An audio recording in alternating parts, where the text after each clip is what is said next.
Hi there, welcome to Scott's Stuff.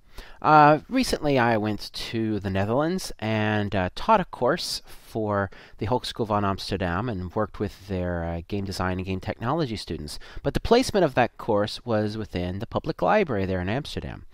During that visit, I spent some time at two different public libraries. I spent time at Amsterdam and Delft, the library up there, and then some time in the Amsterdam Public Library, or the OBA is what it's known as.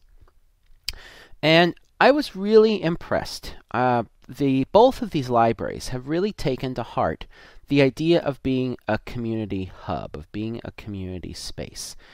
And whenever I was in either library, there were tons of people there. It was really amazing to see so many people from so many different walks of life intersecting at the library. And I got to thinking about this. Well, what does this say? Now, I know a lot of libraries in the U.S. are realizing that they need to become more of a community hub. There are some public libraries that are doing great strides to providing this sort of space. But the openness that I saw in these libraries, the airy feel, the community feel, how when you went in, you saw the community engagement right away, really, really impressed me. I got to thinking a lot about it. So, why are they doing this? Why are they like this? And it's an interesting model because things are different there. In order to check something out, you have to be a member, and to be a member costs money.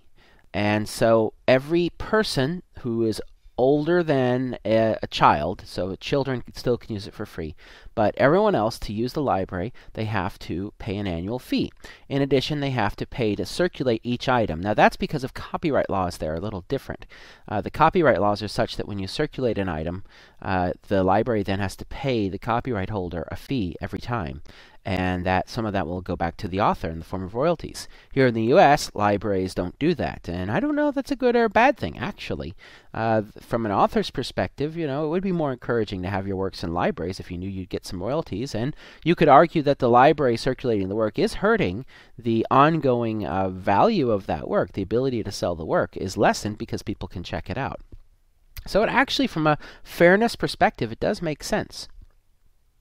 Now, what's interesting is, so let's think about that model. Here in the U.S., the way we fund our public libraries is through tax funding, and so a majority of the people have to vote to give the library more funding. Doesn't take everyone, it just takes 51% to say that they're okay with it. You can also get funding through other government agencies and things like that.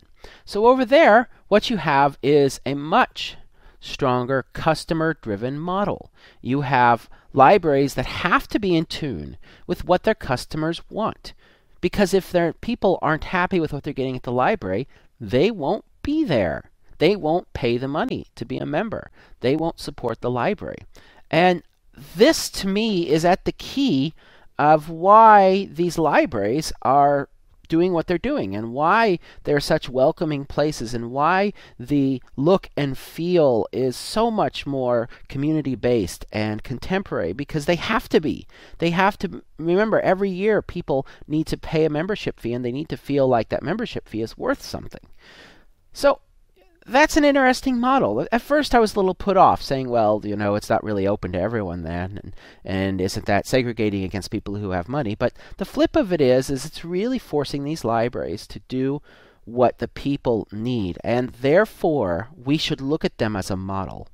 We should look at them and recognize and say, all right, well, these folks are having to adapt to their customers in order to make their money to survive. Perhaps we should look and see what's successful over there. There's a lot less space for books in those libraries.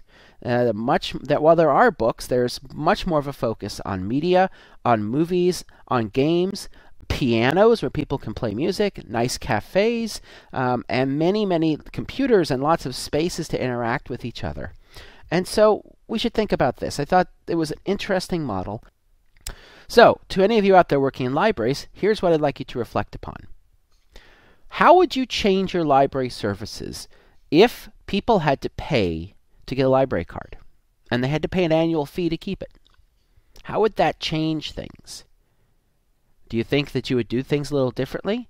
What do you think you would do differently? How would you change it?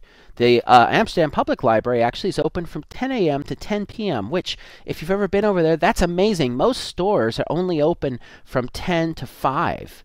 There's very few shops, main shops, that are open after 5 p.m. So for the library to be open from 10 to 10 is really a statement about how they want to draw people in. How would your library change their hours? How would you change your services? How would you change your structure to be a more welcoming structure? So think about that. Use that as an inspiration to say, how would we change if we had to draw people in for our livelihood? And then do it, because that's how libraries are going to stick around, by meeting the needs of their user bases. Anyway, I was inspired over there. I wanted to share that inspiration with you, and I think that's enough ranting for now. Bye-bye.